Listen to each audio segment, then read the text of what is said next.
அண்மை செய்தி. திருப்பூர் மாநகராட்சி 55வது வார்டில் கடந்த 3 மாதங்களாக குப்பைகள் எடுக்கவில்லை என புகார் தெரிவித்து சாலையில் அமர்ந்து திமுக எம்எல்ஏ போராட்டமானது நடத்தி வருகிறார். அது குறித்த ஒரு அண்மை செய்தியை தற்போது பார்த்து வருகிறோம். திருப்பூர் மாநகராட்சி 55வது வார்டில் கடந்த 3 மாதங்களாக குப்பைகள் எடுக்கவில்லை என புகார் தெரிவித்து சாலையில் அமர்ந்து திமுக எம்எல்ஏ போராட்டமானது நடத்தி வருகிறார். வெளியங்காடு பகுதிக்கு கொண்டு வந்து வெளி குப்பைகளை கொட்டுவதாகவும் அவர் புகார் தெரிவித்திருக்கிறார். அது குறித்த ஒரு அண்மை செய்தியை தற்போது பார்த்து வருகிறோம். திருப்பூர் மாநகராட்சி 55வது வார்டில் கடந்த 3 மாதங்களாக குப்பைகள் எடுக்கவில்லை என புகார் தெரிவித்து சாலையில் அமர்ந்து திமுக எம்எல்ஏ போராட்டமானது நடத்தி வருகிறார். வெளியங்காடு பகுதிக்கு கொண்டு வந்து வெளி குப்பைகளை கொட்டுவதாகவும் அவர் புகார் தெரிவித்திருக்கிறார். சாலையில் அமர்ந்து திருப்பூர் தெற்கு திமுக எம்எல்ஏ செல்வராஜ் மறியல் போராட்டத்தில் ஈடுபட்டிருக்கிறார். அந்த காட்சிகளையும் நம்மால் பார்த்து வருகிறோம். கொட்டப்பட்ட குப்பைகளை அள்ளும் வரை தண்ணீர் கூட பருக மாட்டேன் எனவும் அவர் போராட்டமானது நடத்தி வருகிறார். மேலும் விவரங்களோடு இணைகிறார் செய்தியாளர் பூபதி. வணக்கம் பூபதி, விவரங்கள்.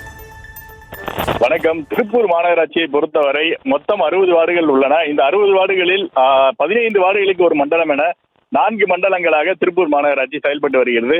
குறிப்பாக தற்போது திருப்பூர் மாநகராட்சி அதாவது 3வது மண்டலத்துக்கு உட்பட்ட 55வது வார்டு பகுதியில் அந்த ஜம்மனை ஓடையானது சென்று வருகிறது. அந்த ஓடையில் குறுக்கே 5 பாலங்கள், அதாவது மக்கள் கடக்கக்கூடிய 5 பாலங்கள் உள்ளன. இந்த 5 பாலங்களில் கடந்த 2-3 மாதங்களாக, அதாவது வெள்ளியங்காடு, தாராபுரம் சாலை, பல்லடம் சாலை, தென்னம்பாளையம் உள்ளிட்ட பல்வேறு பகுதிகளில் சேகரிக்கக்கூடிய அந்த குப்பைகளை கொண்டு வந்து இந்த பாலங்களில் கொட்டி வைத்த சூழ்நிலையில் இப்பகுதியில் இருக்கக்கூடிய சுமார் 1000க்கும் மேற்பட்ட குடும்பங்கள் வசித்து வருகின்றன. அவர்கள் அந்த பகுதியில் அந்த பாலத்தை கடக்க முடியாத சூழலும், தொடர்ந்து அங்கு துர்நாற்றம் வீசுவதும், அந்த கோடி கழிவுகள் உள்ளிட்ட கழிவுகளை கொட்டுவதால் நாய்களும் கூட்டமாக அங்க இருக்கக்கூடிய குழந்தைகளை துன்புறுத்துவது உள்ளிட்ட பல்வேறு பிரச்சனைகள், இன்னல்களுக்கு ஆளாகி இருந்த சூழ்நிலையில் தற்பொழுது இந்த பகுதியில் ஒரு நிகழ்ச்சிக்காக திருப்பூர் தெற்கு சட்டமன்ற உறுப்பினர் அந்த பகுதிக்கு வருகிறார், அதாவது செல்வராஜ் அவர்கள்.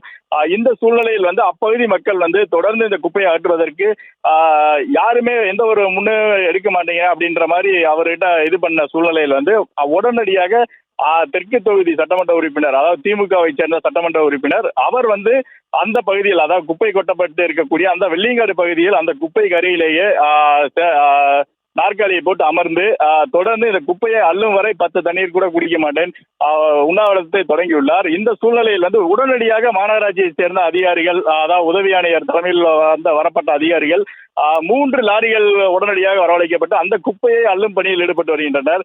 அது மட்டும் இல்லாமல் அந்த சட்டமன்ற உறுப்பினர் தொடர்ந்து அவரது தொகுதிக்கு உட்பட்ட, தெற்கு தொகுதிக்கு உட்பட்ட வார்டுகளில் பெரும்பாலான இடங்களில் முழுமையாக குப்பை அல்லாமல் அவர் தொகுதிக்குள் செல்ல முடியாத சூழல் ஏற்பட்டுள்ளதை அவர் பேட்டியாக அளித்தார். இந்த சூழ்நிலையில் உடனடியாக இந்த பகுதியில் இருக்கக்கூடிய குப்பைகளை மாநகராட்சி அதிகாரிகள் அள்ளப்பட்டு வருகின்றனர்.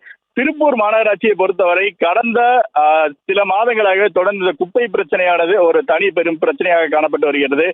குறிப்பாக நெறிப்பறிச்சல், முதலிப்பாளையம், சின்னக்காளிப்பாளையம் உள்ளிட்ட பல்வேறு பகுதிகளில் குப்பைகளுக்காக போராடி வரும் சூழ்நிலையில் நாள்தோறும் 700 டன் குப்பையை சேர்ந்து வந்த சூழ்நிலையில் மாநகராட்சிக்கு ஒரு மிகப்பெரிய சவாலாகவே இருந்து வருகிறது. விவரங்களுக்கு நன்றி பூபதி.